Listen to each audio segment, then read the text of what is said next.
That's the normal man that God intended. ẹ̀dá ènìyàn tí Ọlọ́run ní lọ́kàn gangan òun nìyẹn.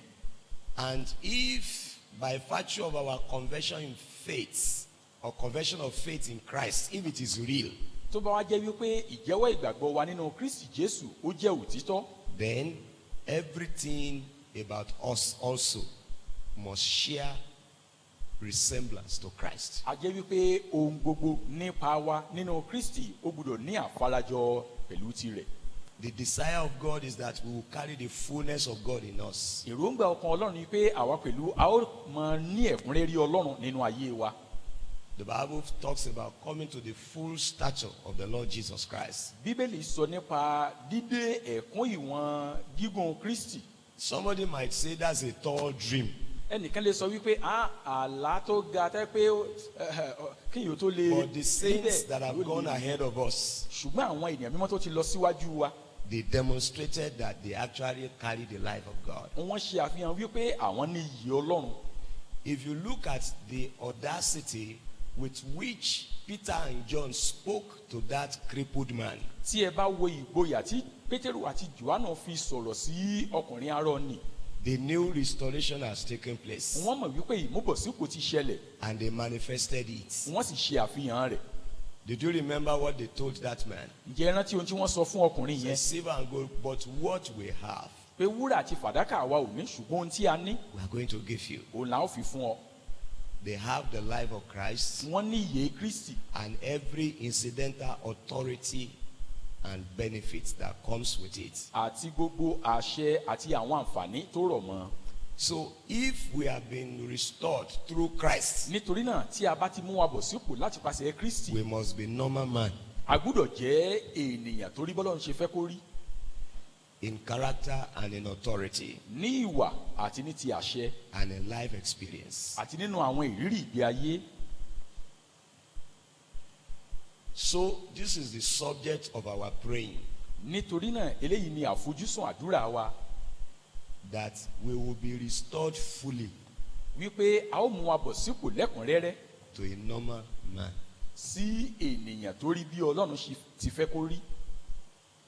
Many a times when Jesus speaks, lọ́pọ̀ ìgbà tí Jésù bá sọ̀rọ̀, he said in the beginning it was not like that. a máa wí pé ní ìbẹ̀rẹ̀ pẹ̀pẹ̀ kò rí báwọn. So our prayer today is anything that is contrary to the beginning, nítorí náà àdúrà wa lónìí wípé ohun yòówù tó bá yàtọ̀ sí ohun tí ó wà ní ìbẹ̀rẹ̀ pẹ̀pẹ̀, there should be total overhaul and restoration to what it ought to be in the beginning. wípé kí Olúwa kó ṣe àtúnṣe rẹ̀ kó sì mú ìmúbọ̀sípò wá sí bó ti yẹ kó rí ní ìbẹ̀rẹ̀ pẹ̀pẹ̀. And I know God is willing to do that, mo sì mọ̀ wípé Ọlọ́run ń fẹ́ láti ṣe yẹn, since he desires that we will showcase his glory. níwọ̀n ìgbà tó ń fẹ́ pé ó fẹ́ ká fi ògo rẹ̀ hàn. And he said Christ in us is the hope of glory. ó sì wí pé Kristi nínú wa òun ni ìrètí ògo. That should not be in theory. eléyìí ò yẹ kó jẹ́ níta kàn máa fẹnu sọ It should lásán. not just be, in principle. kò yẹ kó kàn jẹ́ gẹ́gẹ́ bí ohun tá a It should kàn máa become existential. sọ gẹ́gẹ́ bí ìlànà, ṣùgbọ́n ó yẹ kó jẹ́ ìrírí wa tá a máa tí ó máa If ṣẹlẹ̀ ní Jesus ìgbé said, ayé wa. this sign shall follow those who believe, nígbà tí Jésù wí pé àmì wọ̀nyí ni ó máa bá wọn tó gbàgbọ́ lọ, then the signs should follow those who believe, if we really believe. a jẹ́ pé tá a bá gbàgbọ́ ní tòótọ́ àwọn àmì yẹn yẹ kó máa tẹ̀lé wa, Because those who went ahead of us, nítorí pé àwọn tó ti lọ ṣáájú wa that was their own experience. ìrírí wọn gan nìyẹn. And to the extent you can extend or expand your faith, bí ẹ bá sì ti lè ṣe àmúlò ìgbàgbọ́ yín sí, bí a bá lè to ṣàmúlò that ìgbàgbọ́ wa sí, extent, all of those will be real in our lives. bẹ́ẹ̀ ni gbogbo àwọn kan wọ̀nyẹn yóò di ohun tó fìdí múlẹ̀ nínú ayé wa. Because the saints of old did not receive a better Jesus nítorí pé àwọn ènìyàn mímọ́ ìgbàanì àwọn ò gba Jésù tó dára ju tiwa lọ, or a better gospel tàbí ìrere tó sàn ju tiwa lọ, or a better life of God through Jesus. tàbí ìyè Ọlọ́run èyí tó dára ju tiwa lọ nípa Kristi. They received Jesus that we received. Jésù tá a gbà òun làwọn náà gbà, Or is there any other better Jesus? àbí Jésù mìíràn wà tó tún sàn.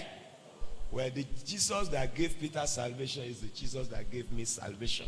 Jésù tó fún Pétérù ní ìgbàlà òun náà ni Jésù tó fún èmi náà ní ìgbàlà. Consequently, látàrí èyí, everything that I see manifest in Peter and the rest of them, ohun gbogbo tí mo bá rí tó ń farahàn nínú ayé Pétérù àti àwọn ìyókù is for me.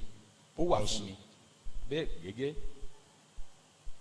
Are you understanding this? Jẹ́ léyìí yé yín. Because God doesn't engage preferential treatment. Nítorí wípé Ọlọ́run kì í ṣe ojúṣàájú.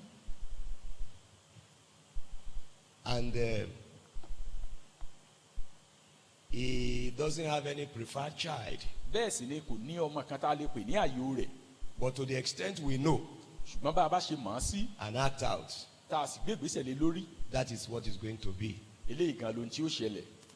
So our cry this evening Nítorí náà àdúrà wa nírọ̀lẹ́ is yìí that, Lord, ó ní pé Olúwa, I want to be the man, the woman you intended in creation mo and fẹ́ in jẹ́ redemption. ọkùnrin tàbí obìnrin tí ìwọ ní lọ́kàn ní ìgbà The ìṣẹ̀dá. full effect of redemption Àní ipa lẹ́kùnrẹ́rẹ́ tó jẹ́ ti ìràpadà must come to pass in my life. ó gbúdọ̀ wá sí ìmúṣẹ nínú ayé mi. There must be total restoration, Ìmúpadàbọ̀sípò lẹ́kùnrẹ́rẹ́ gbúdọ̀ ṣẹlẹ̀. and that is our cry. Eléyìí sì ni ẹ̀bẹ̀ wa. So if there is total restoration Nítorí náà tí ìmúbọ̀sípò lẹ́kùnrẹ́rẹ́ bá wà, to the normal man, àní sí ipò tó yẹ ká wà gẹ́gẹ́ bí we will be ènìyàn, able to say like David, a ó lè sọ bíi Dáfídì I am a wonder, wípé ìyanu ni mí. and wonderful things will emanate from our lives. Àwọn ìyanu yóò sì máa sàn jáde láti inú ayé wa. How old was David when he was pulling down Goliath? Ọmọ ọdún mélòó ni Dáfídì nígbà tó mú Gòláyátì balẹ̀? Can anybody suggest? 17 years. Ọmọ ọdún 17. And he cut the head of Goliath. Ó sì bẹ́ orí Gòláyátì. What was the difference in his life and the life of Eliab and co? Kí ni ìyàtọ̀ tó wà nínú ayé rẹ̀ àti ayé Eliabu àtàwọn ìyókù? Anybody? What's the difference between him and his father and his brothers? Kí ni ìyàtọ̀ tó wà láàrin ìgbé ayé tirẹ̀ àti ìgbé ayé bàbá àtàwọn arákùnrin rẹ̀? Yes. Nobody is hearing you. The anointing of God. Ìfàmìróyìn Ọlọ́run bẹ lórí ayé rẹ̀. The Spirit of the Lord is upon him. Ẹ̀mí Olúwa ń bẹ lára rẹ̀. And that is the difference. Èyí gan sì ni ìyàtọ̀ náà. And if we are in Christ, Tá a bá sì wà nínú Kristi, the Holy Spirit indwells us. ẹ̀mí mímọ́ ń gbé nínú wa. And so we are candidates of exploits. Nítorí náà a jẹ́ ẹni tó lè ṣiṣẹ́ akin. Now, if we have not overcome all the jankawas that came with the life in Babylon, Tí a ò bá tí ì borí gbogbo àwọn jàǹkáwọ̀ tó wá pẹ̀lú ìgbé ayé ti Bábílónì, how much more are we now begin to talk of exploits? mélòó mélòó láwa máa sọ̀rọ̀ nípa ọ̀rọ̀ iṣẹ́ akin. If we spend the day, the whole of our lifespan asking for, what should be a normal occurrence in our, when are we now going to do, what no man can have been doing?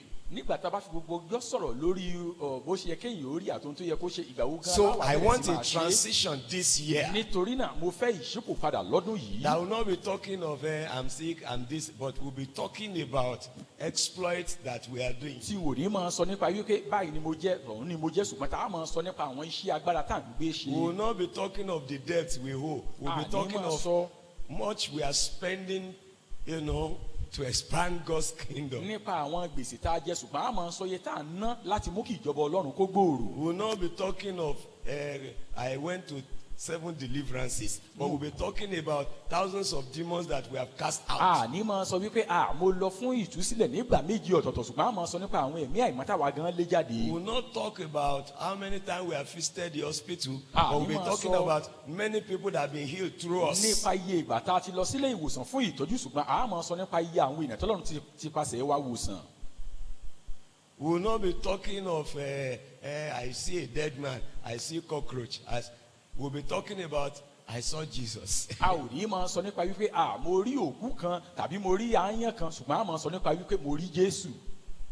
John was speaking about unspeakable things. Jòhánù ń sọ nípa àwọn nǹkan tí a kò lè fi ẹnu sọ. Paul was in the realm of abundance of revelations. Pọ́ọ̀lù òun ti dé ìpele ìṣípayá tó pọ̀ lọ́pọ̀lọpọ̀. He was not talking of story of third generation, fourth generation, Mo máa ń family sọ curse. nípa ìtàn tó ti ṣẹlẹ̀ ní àwọn bíi ìran kẹta ìran kẹrin ṣáájú tirẹ̀. Was Paul not born like we were born? Ṣé bá a ṣe bí wa kọ́ la ṣe bí Pọ́ọ̀lù ni? There were no past generations of Àbí kò Paul. sí àwọn ìran tó ti ṣáájú tirẹ̀. People who have come to full restoration, the past is gone and is gone forever. Àwọn tó ti dé ìpele ìmúbọ̀sípò lẹ́kùnrẹ́rẹ́ ohun àtijọ́ ti kọjá lọ ó sì ti kọjá lọ They nìyẹn. don't tell stories of those, things that doesn't bring glory to God. Wọn kì í sọ nípa àwọn ìtàn tí kì í mú ògo wá fún Ọlọ́run.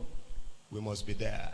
Àwa náà gbúdọ̀ débẹ̀. And that is what this prayer is dedicated to tonight. Ohun tí a sì fi orí àdúrà How yìí many sọ of you lálẹ́ want to yìí. experience this transition Mélòó nínú yín lẹ fẹ́ ní ìṣípòpadà with yìí the whole of your heart? pẹ̀lú gbogbo ọkàn Or it yín? just look good to you? What pastor is saying tonight looks very good. Let me Àbókàn just dára lójú yín pé ohun tó ní ìṣọ́ àgùntàn sọ ohun tó dáa ní ẹjẹ́ mi náà gbọ́wọ́ mi ókè. That is the expectation of God. Eléyìí ni ìrètí Ọlọ́run. And for as many as we cross the hurdle Àti tonight, fún yàtọ̀ pé wọ́n bá lè fo eléyìí dá lálẹ́ yìí. God will be very, very happy. Inú Ọlọ́run ó dùn jọjọ. They will not be tied with their past again. Àní so wọ́n mọ́ ìṣẹ̀lẹ̀ ìgbé ayé They wọn will àtijọ́ not be mọ́. tied with stories of Satan and of the devil again. Wọn ò ní ní ìsopọ̀ pẹ̀lú ìtàn àtijọ́ pẹ̀lú ti Sátánì They will mọ́. not give history of diseases and sicknesses again. Wọn ò ní máa sọ ìtàn àwọn àìsàn àti àrùn mọ́. They will not begin to show everybody bank statements that has gone red. Wọn ò ní wá máa fi àwọn ènìyàn ìgbèsè tí wọ́n ti jẹ nílé They will not be ìfowópamọ́. looking for fresh people to borrow them money. Wọn ò ní máa wá àwọn èèyàn tuntun mìíràn tí ó tún yá They wọn will lówó. become a lender. Àwọn gan ni ó jẹni tó ń yá ni. Hallelujah. They Hallelujah. will be a lender. Wọn ó jẹni tó ń wín ni. This sign shall follow those who believe. Àmì yóò máa tẹ̀lé àwọn tó gbàgbọ́ lọ In my name. ní orúkọ mi. So like David in the name of the Lord, Nítorí náà gẹ́gẹ́ bí Dáfídì ní orúkọ we Olúwa. will begin to do A ó exploits. bẹ̀rẹ̀ sí máa ṣe iṣẹ́ akin. So our cry is, Nítorí náà ẹ̀bì àdúrà wa ni pé I want to be the man you intended in redemption. mo fẹ́ jẹ́ ẹni tí ìwọ ní lọ́kàn nínú ìràpadà.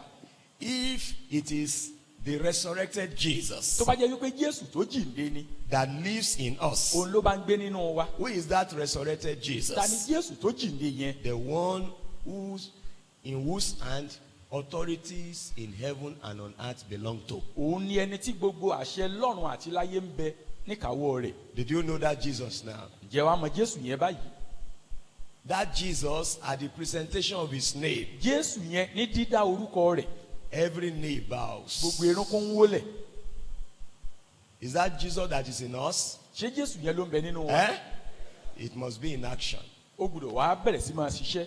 It will not just be a story that we were told. Kò kàn ní jẹ́ ìtàn tí a sọ fún wa. It must be a real experience in our Ó lives. gbọ́dọ̀ jẹ́ ìrírí gangan nínú ayé wa. Prayer points like this Àwọn kókó àdúrà bíi eléyìí may not be everybody's prayer. ó lè má jẹ́ àdúrà gbogbo ènìyàn. You know, some people are satisfied with just crumbs like Lazarus. Ǹjẹ́ ẹ mọ̀ wípé àwọn kan ẹ̀rúnrún òun ló ti tẹ́ wọn lọ́rùn gẹ́gẹ́ bíi Lásárù. They are always expecting crumbs. Ẹ̀rún làwọn máa ń retí nígbà gbogbo. When the Bible says the righteous will eat to the satisfaction of his soul, is that not what the Nígbà tí Bible ìwé náà says? wípé olódo yóò jẹun sí ìtẹ́lọ́rùn ọkàn rẹ̀. Pé bó bá jẹ́ òwò àná kò bá kéèyàn sá ti jẹ nǹkan lọ́jọ́ kan. But if it is just 1 meal in a day, Ṣé I'm mọ̀ pé èrò satisfied. kérò ni èrò You yẹn? know that one is a bad thought. Àbí èrò rere nìyẹn? Or is it a good one? Yàní tó ó sá sí òṣè kólúwẹ̀ náà.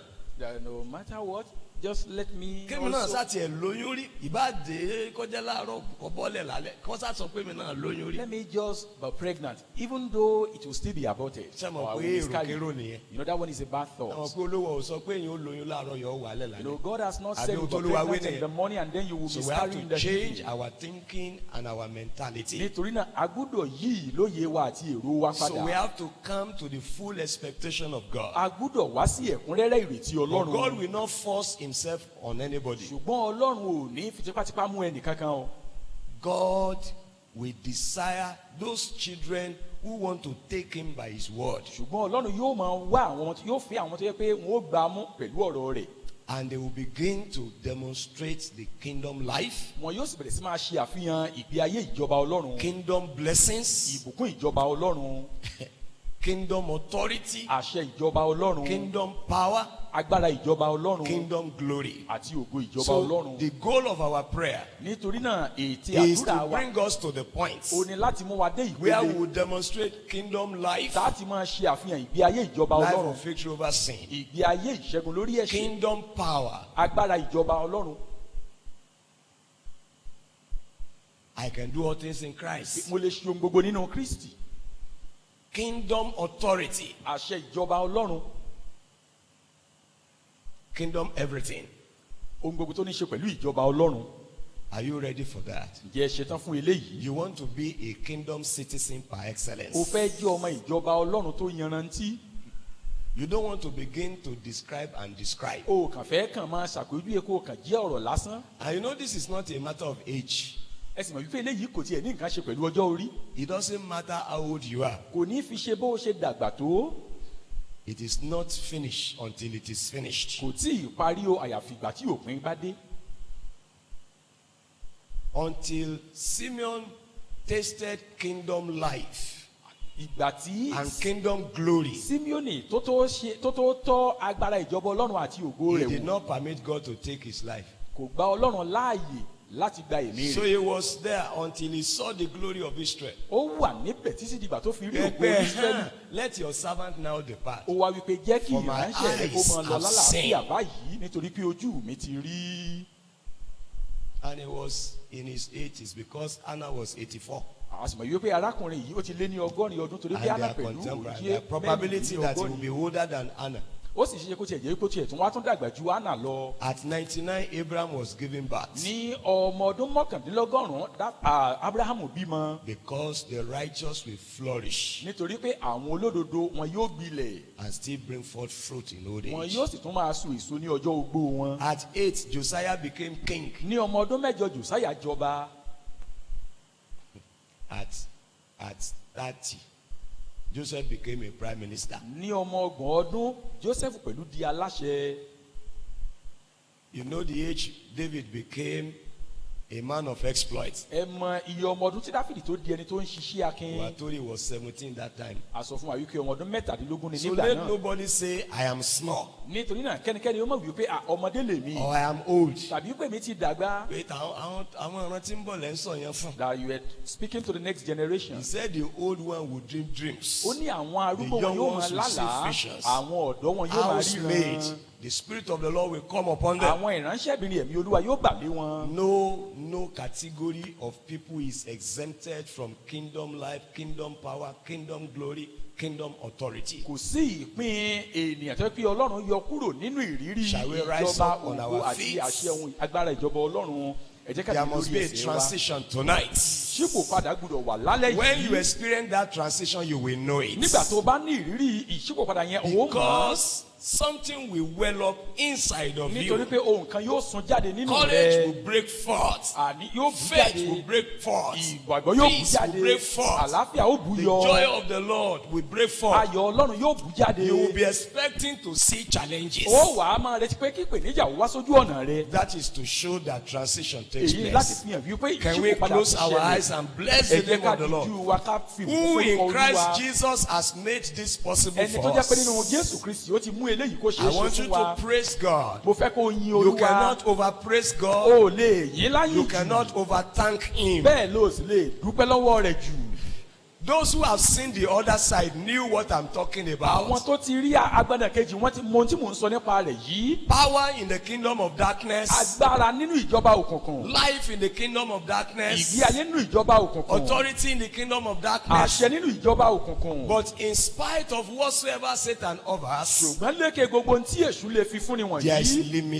limitation. òdiwọ̀n wà o. Now you are being called to a life ní báyìí àwa ń pè ọ́ sínú ìgbé ayé. where you have unlimited power. níbi tó ti ní àǹfààní sí agbára tí ò Because Jesus lódiwọ̀n. said what he did, you are going to torí do pé and much Jésù more. wípé ohun tóun ṣe ó tún ṣe jù bẹ́ẹ̀ lọ. Because God is in you. torí pé Ọlọ́run ń bẹ nínú rẹ. So why don't you thank him for èyí that àṣẹ tó ní opportunity? dúpẹ́ lọ́wọ́ Ọlọ́run fún eléyìí. We have 25 minutes to pray this prayer. a ní ìṣẹ́jú mẹ́ẹ̀ẹ́dọ́gbọ̀n láti And gbàdúrà I'm trusting God there will be a mo transition sì ń gba Ọlọ́run gbọ́ pé tonight. ìṣípòpadà yóò ṣẹlẹ̀ sí There will be ìlera a rẹ. transition tonight. ìṣípòpadà yóò ṣẹlẹ̀ lálẹ́ from yìí. unto kingdom life, Àní sí ìgbé ayé kingdom ìjọba power, Ọlọ́run, agbára ìjọba kingdom Ọlọ́run, authority, àṣẹ ìjọba kingdom Ọlọ́run, glory. ògo ìjọba I will Ọlọ́run. begin to A sì reign bẹ̀rẹ̀ sí máa on jọba this planet Earth lórí ilé ayé because He has yìí. made us kings and Nítorí pé ó ti priests. ṣe wá ní ọba àti àlùfáà. Will you thank God for Dúpẹ́ that? lọ́wọ́ Ọlọ́run fún That èyí. in Christ Wípé nínú Kristi,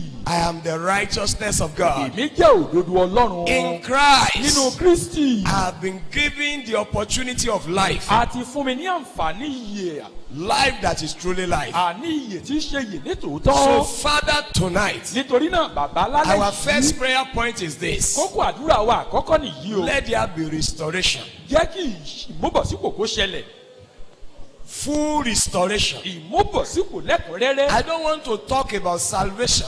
N ò fẹ́ máa sọ nípa I ìgbàlà. want to manifest it. Mo fẹ́ ṣe àfihàn rẹ̀ ni. I don't want to talk about new life. N ò fẹ́ sọ nípa ìgbé ayé titun. I want to manifest it. Mo fẹ́ ṣe àfihàn So rẹ̀ ni. Father, existentially, Nítorí náà, ní bàbá, ìmọ̀lára ní ti lójúkorojú, ìmọ̀lára lójúkojú, I want restoration. mo fẹ́ ìmúbọ̀sípò. I want to be a normal man that you intended Mo fẹ́ já ènìyàn tí wọ́n ní lọ́kàn gan. in creation and redemption. Ní ti ìṣẹ̀dá àti ní ti So ìràpadà. Father, by experience, Nítorí náà, bàbá, nípa ìrírí. as far as this year is concerned, Bó ṣe ní ṣe pẹ̀lú ọdún yìí, I want to move in. mo fẹ́ mọ̀. And since you are giving me this opportunity tonight, Nígbà tó sì ń fún mi ní àǹfààní yìí lálẹ́ tonight yìí. is the night of my transition. Alẹ́ yìí ni alẹ́ ìṣípò padà So mi. Father, Nítorí náà, bàbá, I want fullness of restoration. mò ń fẹ́ ìmúbọ̀sípò lẹ́kùnrẹ́rẹ́. Because you said if any man is in Christ, Nítorí o wípé bí ẹnikẹ́ni bá ń bẹ nínú Kristi, is a new creation.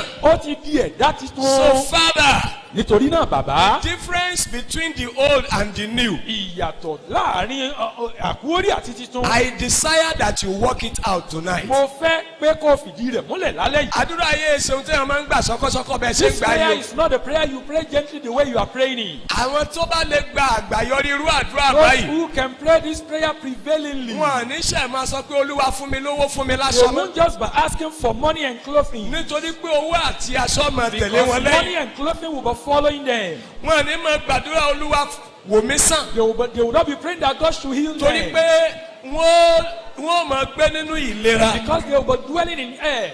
Wọ́n wá di ohun èlò láti fi òpin sí àìlera. They will become instruments in the hands of God to put an end to infirmity. Listen to what Jesus didn't say. Gbọ́ ohun tí Jésù ò sọ o. Pé this sickness and this poverty will follow those who believe. Wípé àìsàn yìí àti òṣì yìí onímọ̀tẹ̀ láwọn tó That one gbàgbọ́. belongs to the old life. Ìyẹn ní í ṣe pẹ̀lú ìgbé ayé He àtijọ́. said this sign shall follow them. Ó ní àmì wọ̀nyí ni ó máa tẹ̀lé wọn lọ. This sign shall follow them. Àmì wọ̀nyí ni ó máa tẹ̀lé wọn lọ. You have to believe the word of God literally. O nílò láti gba ọ̀rọ̀ Ọlọ́run gbọ́ gẹ́gẹ́ bí Ọlọ́run ti sọ. Literally, don't let anybody paint a picture that but Má jẹ́ kẹ́nikẹ́ni ó sọ fún ọ wípé ṣùgbọ́n.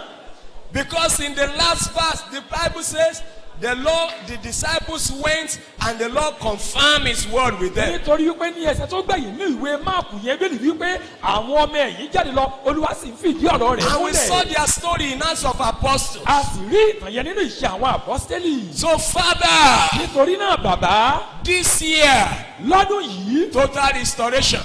ìmúbọ̀sípò lẹ́kùnrẹ́rẹ́. Whatsoever belongs to life in Babylon, Ohun yòówù tó jẹ mọ́ ìgbé ayé ní Bábílónì, in Canaan, ní Kénáánì, I don't want them anymore. èmi ò fẹ́ wọn mọ́ o. I don't want them anymore. Èmi ò fẹ́ wọn mọ́ o. I don't want to be described by life in the N past. ò fẹ́ ká máa júwe ayé mi pẹ̀lú ohun àtijọ́. I don't want to be identified with anything of the past. N ò tán fẹ́ káwọn èèyàn ó máa mọ̀ mí nípa ohun àtijọ́. So Father, tonight, Nítorí náà, bàbá, lálẹ́ show me yìí your mercy.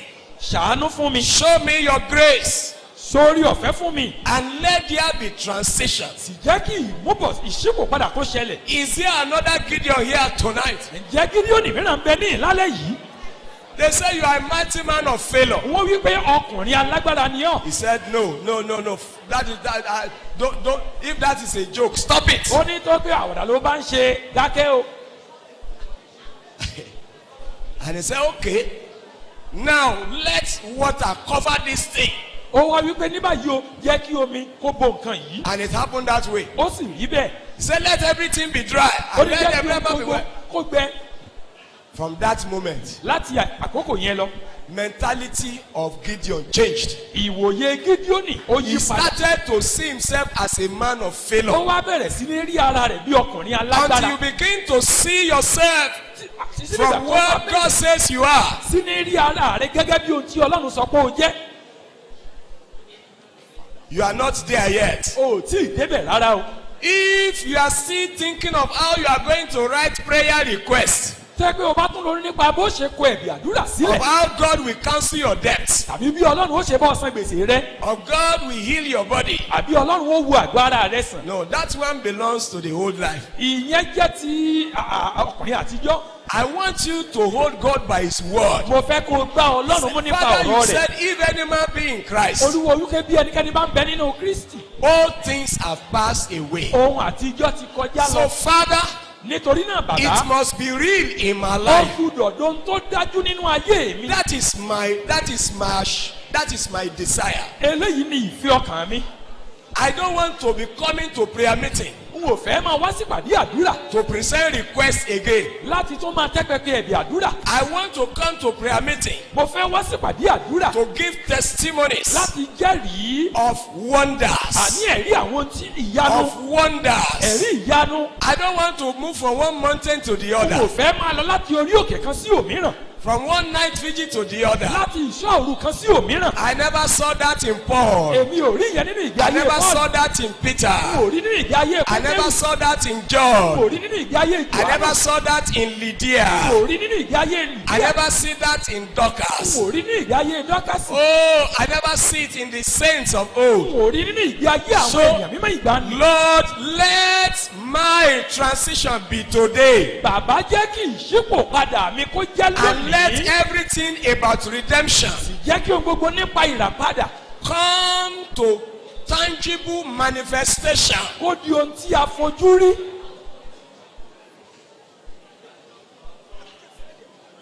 Maybe you don't understand the prayer. bóyá kókó àdúrà yẹn ò yé ọ. Maybe you don't understand. bóyá kò yé ọ. I want to be who God called me, mo fẹ́ jẹ́ ẹni tí Ọlọ́run pè mí. and I want to manifest it. mo sì fẹ́ ṣe àfihàn rẹ̀. Father, you said I'm a new creation. bàbá o wí pé ẹ̀dá ọ̀tún ni mí. I agree with you, mo gbà pẹ̀lú rẹ. and I believe it. mo sì gbà á gbọ́. But ṣùgbọ́n it must become tangible. ó gbúdọ̀ di ohun àfojúrí. You said by my stripe, o wí pé nípa ìnà mi I have healed you. mo ti wò yín sàn. I believe it. mo gbà á gbọ́. Let it become a reality. jẹ́ kó di ohun àfojúrí. Are you understanding it now? ṣó ń yí ọ báyìí. You said Jesus became poor so that I will become rich. Jésù yìí kan náà ó di òtòṣì kémi ó bàa lè di ọlọ́rọ̀. I've been reading it. I've been reading it. mo ti ń kà á mo ti ń kà á. Father, I want to transit to manifestation. bàbá mo fẹ́ gbé ìgbésẹ̀ sí ìfarahàn rẹ̀. Because the world is waiting for my manifestation. nítorí bí ayé ń dúró de ìfarahàn mi. They are not waiting for my mental assent to it. wọ́n á máa dúró de ìlóye tí mo nínú They are ọpọlọ. waiting for my wọ́n manifestation. ń dúró de ìfarahàn mi. So, Father, nítorí náà bàbá. whatsoever you have to do with my life this ohun evening, yòówù tí ó bá gbà ọ́ pé kó o ṣe lálẹ́ yìí. this is pẹ̀lú ayé a mi. new decade. àní ọdún tuntun mìíràn lè yí ọdún This is mẹ́wàá a tuntun new mìíràn. year. ọdún tuntun mìíràn nìyí My o. story must change. ìtàn mi gbúdọ̀ yí padà. My story must change. ìtàn mi gbúdọ̀ yí padà. My story must change. ìtàn mi gbọ́dọ̀ yí padà. I'm not a Christian for nothing. èmi ò kàn jẹ́ kìrìsìtẹ́nì lásán. I'm a Christian for the life of God to be evident in me. mo jẹ́ kìrìsìtẹ́nì kí ìyí ọlọ́run kó lè farahàn nínú I'm mi not ni. a Christian just to become and clap in the hand. mo kàn jẹ́ kìrìsìtẹ́nì kí n kàn wá máa Only pàtẹ́wọ́. to get out and begin to tap my feet on the ground. kí n wá jáde tán kí n wá máa fẹsẹ̀ jẹ́lẹ̀. No, Lord. rárá o olúwa. No, Lord. rárá olúwa. I know that is not your mo arrangement. mọ̀ wípé eléyìí kì í ṣe ètò I rẹ. know that is not your mo arrangement. mọ̀ pé ìyẹn kì í ṣe ètò I rẹ. don't want to come to church and say hallelujah n ò fẹ́ wá sílé ìjọsìn kí n ṣe aleluya. and get out of church premises and begin to wag my teeth. kí n wá jáde kúrò náà gbẹ̀gán ilé ìjọsìn kí n wá máa nojú nù. no. Rárá o. mi ò lè máa payín kékeré lẹ́yìn ìgbà tí mo bá ti kí hallelujah tán. I cannot be gnashing feet after I've shouted olúwa ẹ hallelujah. ṣí mi nídìí. Lord, transit me. ẹ ṣí mi nídìí. Transit me sí ìpele ìfarahàn. to the level of mo ti manifestation. gbọ́ mo ti gbà. I have heard and I've accepted it. ṣùgbọ́n mo fẹ́ kọjá sí I ìfarahàn. want to be transited to the realm of manifestation. àwọn ẹlẹ́sìn ni mo gbọ́ mo ti gbà yẹn. Now, the issue of I've heard ṣùgbọ́n belongs to àwọn the ọmọ religion. àwọn ọmọ But for the children, nípa èso láti mọ̀ wọ́n. we will know them by their ó ti fruit. tó àkókò kí ayé mi kó It bẹ̀rẹ̀ is sí ní time so for èso. my life to begin to bear fruit. èso agbára ìjọba náà. Fruit of the power of the kingdom. èso ògo ìjọba náà. Fruit of the glory of the kingdom. èso àṣẹ ìjọba náà. Fruit of the authority of the kingdom. èso ìgbé ayé ìjọba náà. Fruit of life of the kingdom. pé olúwa ẹ ṣí mi nídìí. The Lord transit me. wo ó jẹ́ gba àdúrà yìí dáadáa. Pray that prayer earnestly.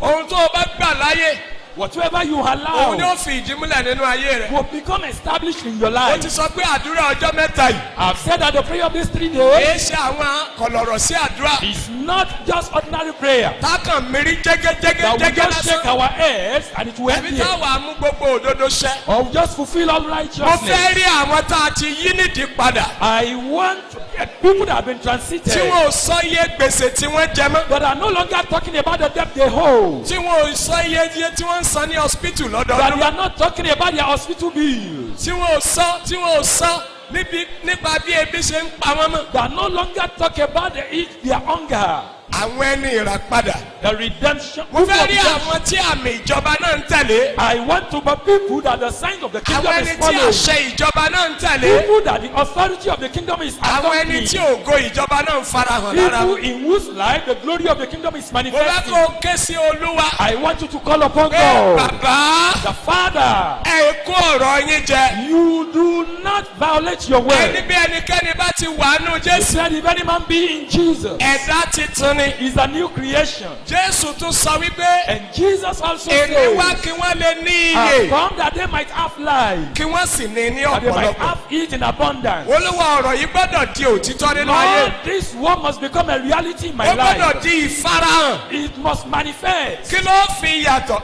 Mósè ní kí ló orílẹ̀-èdè yóò fi yàtọ̀ sí orílẹ̀-èdè Moses mi. said, what is that thing that would distinguish this nation from others? kí làwọn ò fi yàtọ̀. What would distinguish ó túmọ̀ them? sí pé ìyàtọ̀ gbọ́dọ̀ wà. It means that there must be a mark of distinction. ìyàtọ̀ gbọ́dọ̀ wà. There must be a mark of distinction. olúwa ìyàtọ̀ gbọ́dọ̀ wà. Lord, there must be ó tó distinction. gẹ́ olúwa. It is enough, oh Lord. ìyàtọ̀ gbọ́dọ̀ wà. There must be a distinction. olúwa. Oh Lord. gẹ́gẹ́ bí ọ̀rọ̀ yín. According to your word, ẹ tún mi dá nínú jésù.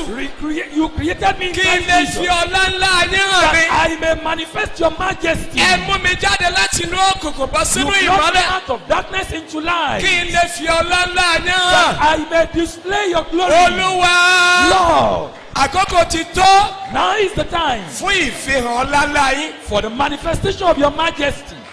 àkókò ti tó It is time, torí pé ẹ̀yin lẹ kéde because you are the one that declared ìṣàkóso dominion nípasẹ̀ jésù kristi. through Christ Jesus.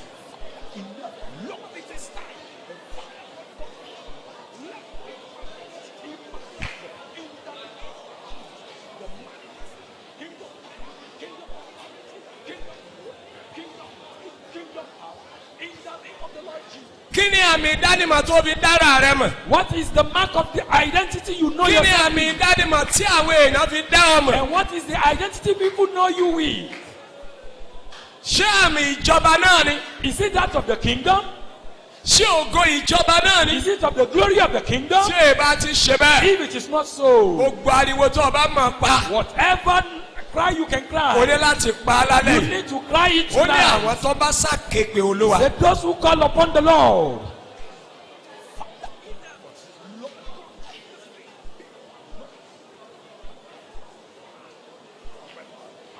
Oh God, let there be a transition. Let there be a transition. Let there be a transition. Lord, I want to move into manifestation in the name of Jesus. Let there be a breaking forth a breaking forth of this new life, a breaking forth of this new life, a breaking forth. Lord, let there be a breaking forth. Lord, I want to break forth. Lord, I want to manifest. I don't want to be a storyteller. I want to be a living proof. I want to be a testimonial. I want to be a testimonial.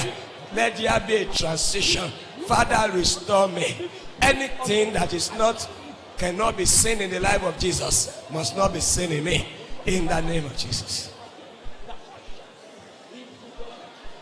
I want you to pray. Say, Father, henceforth, anything that cannot be seen in the life of Jesus, anything that cannot be seen in the life of Jesus, anything Jesus never manifested, let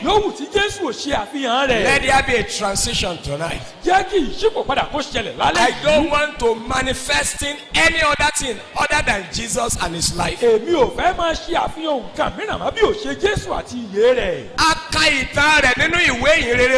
Read about his story in the 4 Gospels. Father in heaven, I don't want to manifest anything that is not in Jesus.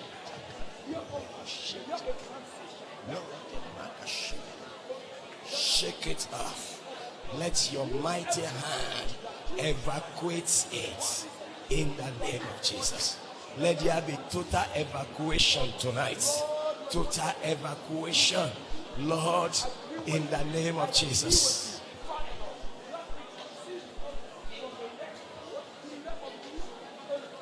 Lord, stretch forth your invisible hand to evacuate. Evacuate everything that is contrary to life in abundance, that might have dwelt in my heart and is awaiting my that might have hid itself in my body and is waiting to manifest. Everything that is not found in the body of Jesus of Nazareth, everything that is not found in his heart, that which is not found in his life, that which is not found in his ministry, Lord, stretch your invisible hand, evacuate them, oh God, from my life. I cannot be called after Jesus without resembling him. I cannot be naming myself with Christ. So Father, let there be total evacuation tonight. Total evacuation tonight. Total evacuation tonight. Because I must not manifest anything that is contrary to what is seen in Jesus. Because he said, I am his witness.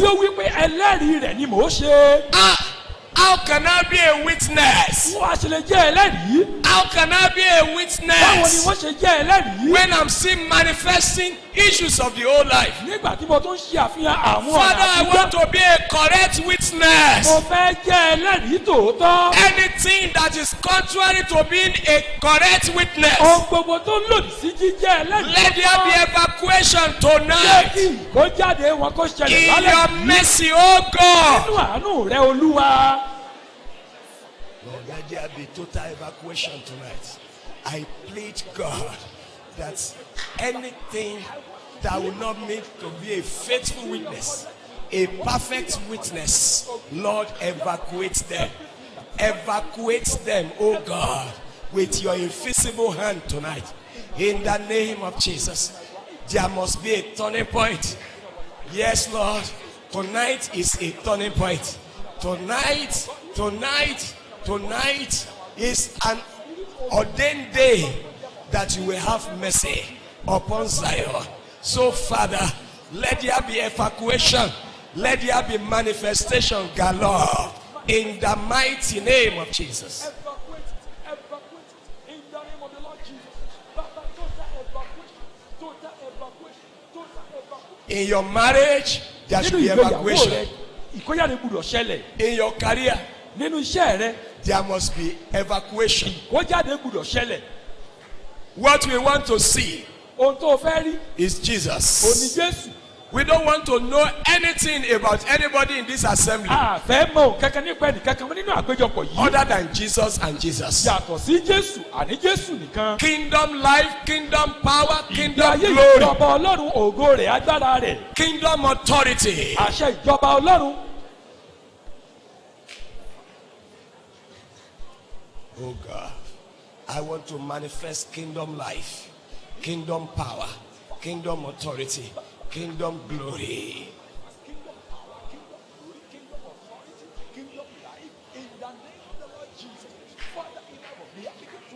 Release me into manifestation of abundant life. Jọ̀ mí lọ́wọ́ sínú ìfarahàn ìyè lẹ́kùnrẹ́rẹ́. Abundant life must not remain a promise forever. Ìyè lẹ́kùnrẹ́rẹ́ ò gbúdọ̀ jẹ́ ìlérí títí ayé.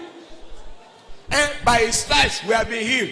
It must not remain a promise. Pé nípa iná rẹ̀ àti mú wa láradá kò gbúdọ̀ tó jẹ́ ìlérí. I don't want any of your promise to remain a promise. N ò fẹ́ kí ọ̀kankan nínú àwọn ìlérí rẹ kó wà gẹ́gẹ́ bí They ìlérí must sílẹ̀. become my experience. Wọ́n gbúdọ̀ di ìrírí mi. That is what we are saying tonight. Eléyìí ló ń tà ń sọ lálẹ́ yìí. So there must be a transition. Nítorí náà ìṣípò padà gbúdọ̀ Olúwa ẹ ṣẹlẹ̀. fi gbogbo ohun tí ẹ̀yin Ọlọ́run fi ń jẹ́ Ọlọ́run. Lord, make use of all you have that make you Kẹ́ ẹ fi God. ṣí mi nídìí sínú To ìfarahàn. grant me transition into manifestation. Gbogbo àṣẹ tí ẹ̀yin Ọlọ́run fi ń jẹ́ Ọlọ́run. Every of your authority, O Lord. Gbogbo agbára tí ẹ fi ń jẹ́ Ọlọ́run. Every of your power, O God. Òun ni kẹ́ ẹ lò lórí ayé mi lálẹ́ Make use yìí. of it over my life tonight. Òun ni kẹ́ mo gbà yín láyè pé kẹ́ ẹ lò ó lórí ayé I mi. allow you to make use of it in my life. Bẹ́ẹ̀ ṣe ṣe nínú àwọn tó ti ṣíwájú wa As lọ. you did in the life of those who have gone ahead Tí of wọ́n lè us. fi ìgboyà sọ That wípé with boldness they could ohun say, tá a ní á fi fún ọ. what we have, we will give you. So mi ò mọ̀ bó ṣe tún gba àdúrà yìí. I don't know how you will pray that prayer. Ṣùgbọ́n mo fẹ́ kó o gbà á. But I want you to pray it. Nítorí pé mo ní ìmọ̀lára Because I have the feeling pé alẹ́ yìí that tonight alẹ́ ìṣípòpadà is a night of transition. fún àwọn tó bá rí bẹ́ẹ̀. For those who see it Fún àwọn so. tó bá gbà bẹ́ẹ̀. For those who believe Fún so. àwọn tó bá ń retí For bẹ́ẹ̀. those who are expecting so. Ayé wọn ó máa wá yọ tuntun. Our life will not be bringing forth They new will things. be a perfect witness. Àwa jẹ́ ẹlẹ́rìí tó pé. Bí Jésù ṣe jẹ́ ẹlẹ́rìí pípé fún Ọlọ́run. Where Jesus was a perfect witness for God. Nínú agbára, nínú àṣẹ, nínú In ìgbé power, ayé in authority, in àti life, nínú iṣẹ́ rẹ̀. and even in His word. Olúwa èmi ló kàn. Lord, I'm the next person. Àkókò mi rèé. This is my time. This is my time. Father, I greatly thank you. Gba àdúrà yẹn fún ìdílé rẹ. Pray that prayer for your family. Àkókò wa ti fẹ́ tán. Our time is about being exhausted. Pé Olúwa The Lord, ṣí ìdílé mi nípò padà. grant my family a transition Sínú ìfarahàn. into manifestation. Ìfarahàn ògo ìjọba náà. Manifestation of glory of the kingdom. Àṣẹ ìjọba náà. Authority of the kingdom. Agbára ìjọba náà. Power of the kingdom.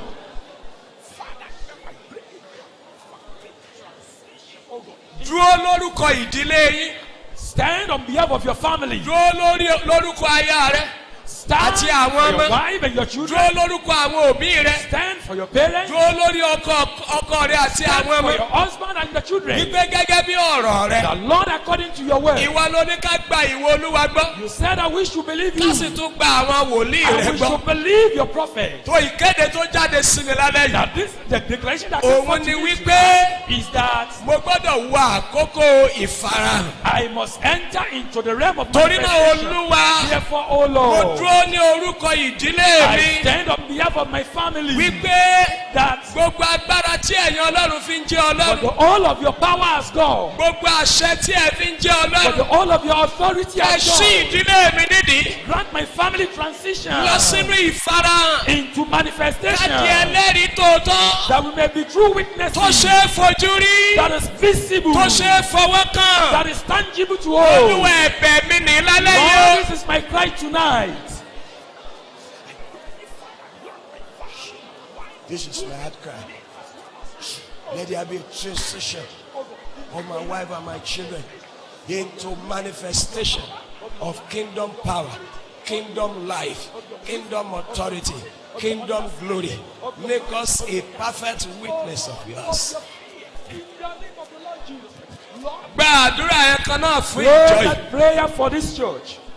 Move the ministry of this church Olúwa ṣí iṣẹ́ ìránṣẹ́ ìjọ yìí unto manifestation. ní kò sí ìfarahàn. We don't just want to teach kingdom power. A kàn fẹ́ máa kọ́ni nípa We agbára want to ìjọba see Ọlọ́run. kingdom manifestation. A fẹ́ rí ìfarahàn ìjọba náà.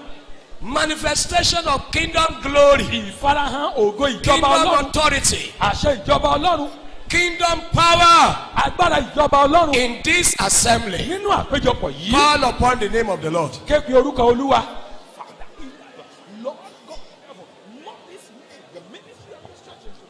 Tó o bá gbàdúrà wọnúwọnú. If you pray like rich people, Bí àṣẹ ìjọba náà bá farahàn bí. if the part of that kingdom manifests here, Ìwọ ló káàsù rẹ̀. you are the one that will Bí reap. ògo ìjọba náà bá farahàn If the bí. glory manifests here, Ìwọ ló káàsù you are rẹ̀. the one that will reap, Kì í ṣe àwọn áńgẹ́lì. not the angels. So pa ọkàn rẹ pọ̀ kó bá Olúwa sọ̀rọ̀. Therefore, put your heart together and talk to God. O mọye ìṣáájú tó o ti fi gbàdúrà fún ara rẹ. Don't you know the number of hours you spend to Bàbá pray ní for pé kó yourself? gbàdúrà fún ìjọ tó ń kùn If wọnúwọnú. you now ask you to pray for the church and you are murmuring, Wọ́n sì ní tó o bá wí tó o bá fẹnu rẹ wí. and will say that whatsoever you say with your mouth Òun ló fojú rẹ is rí. what you will see with your eyes. Pé Olúwa I want to see Say, Lord, Olúwa mo the fẹ́ rí manifestation of kingdom power in this assembly. ìfarahàn agbára ìjọba Ọlọ́run nínú Kingdom àpéjọpọ̀ life, yìí. kingdom authority, Ìfà ìjọba kingdom Ọlọ́run, glory. àṣẹ ìjọba Ọlọ́run, ògo ìjọba Ọlọ́run. Ìwọ tí o kì í ṣe ọmọ ìjọ yìí. And you that are not members of this Gbàdúrà fún church, ìjọ tó wà. pray for your own church. Pé Olúwa The Lord, ìjọ tí mo wà tó the fi mí church sí. I belong to, where you place me, Jẹ́ kí ìyípadà kó ṣẹlẹ̀. let there be transition. A ti gbọ́ nípa ìjọ Tẹsalóníkà. We have heard about the church at Thessalonica. Ìjọ Áńtíókù, ìjọ gbẹ́ The ìjọ church at àwo. Antioch. Olúwa jẹ́ kó tún àkókò fún àwa náà. Lord, let it be time for us Láti fi àṣẹ ìjọba náà. to demonstrate the authority of the Agbára kingdom, ìjọba náà. the power of the kingdom, Ẹwà ìjọba the náà. beauty of the kingdom, Ògo ìjọba the náà. glory of the kingdom. Níbi tí a dànù dúró lálẹ́ yìí That is ni. where we will end it Ẹ tonight. tètè gbà, ẹ tètè We gbà. will pray the prayer.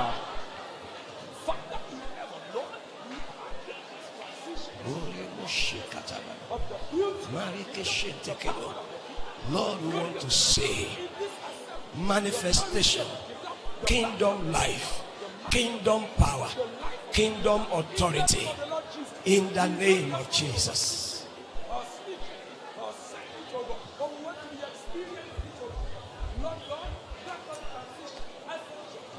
Thank you, Father. In Jesus Christ's name we Ní pray. orúkọ Jésù Kristi la gbàdúrà. Lift up your two hands. Bí ọwọ́ rẹ méjèèjì Father, sókè. by the revelation of your spirit, Bàbá nípa ìṣípayá ẹ̀mí I rẹ. make this proclamation Mo ṣe tonight. ìkéde yìí lálẹ́ As yìí. many as are under the sound of Pé this iye àwọn ẹni tó ń voice, gbọ́ ohùn yìí. I proclaim your transition Mo kéde ìṣípòpadà unto yín kingdom life, sínú ìyè ìjọba kingdom náà. power, Agbára ìjọba kingdom náà. authority Àṣẹ ìjọba náà. in the name of Ní Jesus. orúkọ Jésù. I proclaim your release Mo kéde ìdọ̀lọ́wọ́ into yín. abundant life, Sínú ìyè lọ́pọ̀lọpọ̀. into abundant life, Sínú ìyè lọ́pọ̀lọpọ̀. into full restoration Àní ìmúbọ̀sípò in lẹ́kùnrẹ́rẹ́. the name of Ní Jesus. orúkọ Jésù. That the purpose of creation and redemption Nípa ète ìṣẹ̀dá àti will ìràpadà. become visible Yóò di ohun tó hàn ṣe. henceforth in your life, Láti òní lọ nínú ayé in yín. your marriage, Nínú ìgbéyàwó in yín. your career, Nínú iṣẹ́ yín. in the name of Ní Jesus. orúkọ Jésù. I proclaim Mo kéde the transition of this assembly ìṣípòpadà ìjọ yìí. unto kingdom glory, Àní sí ti ògo ìjọba kingdom Ọlọ́run. power, Agbára ìjọba Ọlọ́run. kingdom authority, Àṣẹ ìjọba Ọlọ́run. kingdom life and living. Ìgbé ayé ìjọba Ọlọ́run. In the mighty name Ní of orúkọ ńlá Jesus. Jésù. For those who are here who are not members of this assembly, Fáwọn tó wà níbí tí wọn kì í ṣe ọmọ ìjọ I yìí. make a proclamation Mo ṣe ìkéde. because they are part of this covenant Nítorí tonight. pé wọ́n jẹ́ alájọpín nínú májẹ̀mú In yìí their lálẹ́ yìí. home and in the assembly where they came from, Nínú ayé wọn àti ìgbẹ́jọpọ̀ tí wọ́n there's ti a wá. transition. Ìṣípòpadà ṣẹlẹ̀. Transition to kingdom glory. Ìṣípòpadà sí ògo ìjọba náà. Manifestation of kingdom glory. Ìfarahàn ògo ìjọba Manifestation náà. of kingdom power. manifestation of kingdom authority. In the name of Jesus.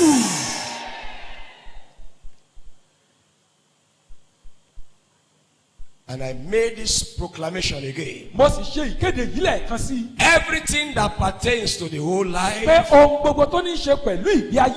they are banished forever. They are prevented from manifesting in your lives, in your marriages, in your career. In the name of Jesus Christ. Because Jesus never died for nothing. He perfected salvation. He defeated Satan. He crucified the flesh. So let the life of Jesus, the fulfillment of his ministry, be life experiences.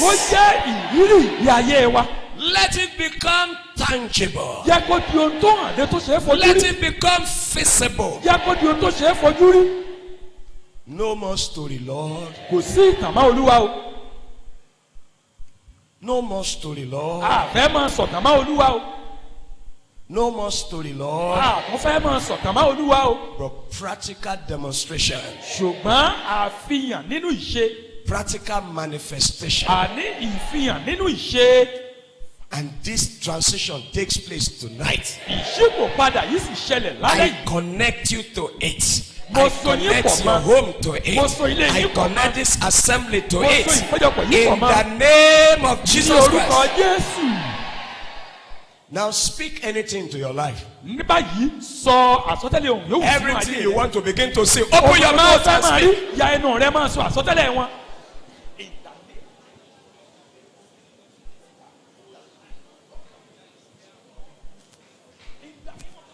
When God wants to see light, He spoke light. What do you want to begin to say? Open your mouth.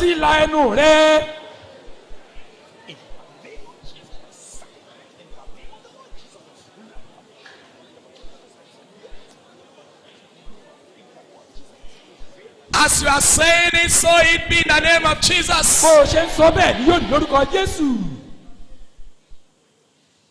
Some of you are behaving like that king of Israel. They asked him to shoot out. And he did it 1, 2, and he kept quiet.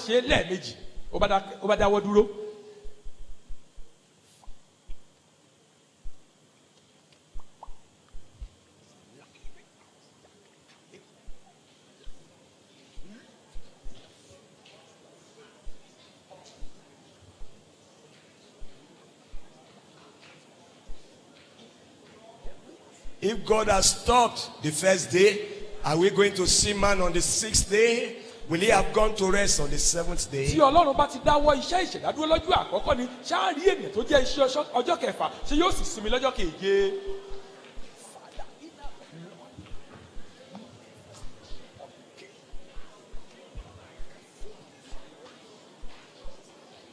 Máa jọba lọ, Olúwa. Máa jọba lọ, Olúwa. Máa jọba lọ, Olúwa. Máa jọba lọ, Olúwa. Ẹ jẹ́ àgbọ̀n wa sókè. Let's lift up our voices. Bàtà kò lè rọ̀ lóyè. Alágbára kò lè ṣẹ́gun ní.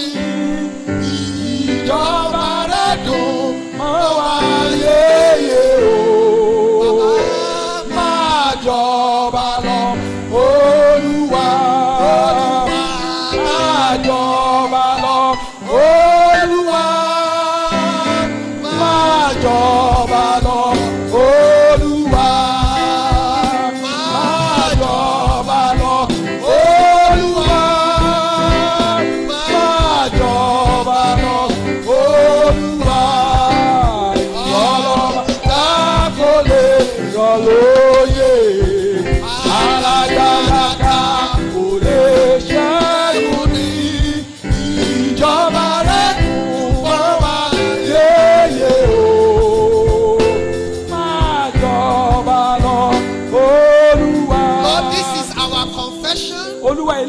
ìjẹ́wọ́ wa. And this is our affirmation. Eléyìí sì ni ohun tí a fìdí rẹ̀ múlẹ̀. Keep reigning on. Máa gbàdúrà nìṣó. Keep reigning. Máa jọba nìṣó. Keep establishing your kingdom. Máa fìdí ìjọba rẹ múlẹ̀ All nìṣó. that we have declared tonight, Ogo tá a ti kéde lálẹ́ we yìí. are returning with testimonies. À ń padà bọ̀ wá pẹ̀lú In the ẹ̀rí. name of Ní Jesus. orúkọ Jésù. The mercy of the Lord will speak for us. Àánú Olúwa yóò fọhùn fún wa. Because at the tail end of that prayer, Nítorí pé ní ibi tí àdúrà yẹn parí sí. some of us want to slip out of grace. Ọ̀pọ̀ wa a fẹ́ yọ̀ kúrò nínú But orí because ọ̀fẹ́. of your mercy, Ṣùgbọ́n nítorí àánú rẹ. you will key us into this blessing. Ẹ mú wa wọnú ìbùkún yìí. We will not miss it. Àní pàdánù rẹ̀. You will relate with us in your mercy. Ẹ bá wa lò pẹ̀lú You àánú will yín. do much more than what we have asked or imagined. Ẹ ṣe tayọ ohun tí àwa ti In pè the tàbí tí a name of ti rò lọ Jesus. ní orúkọ Jésù.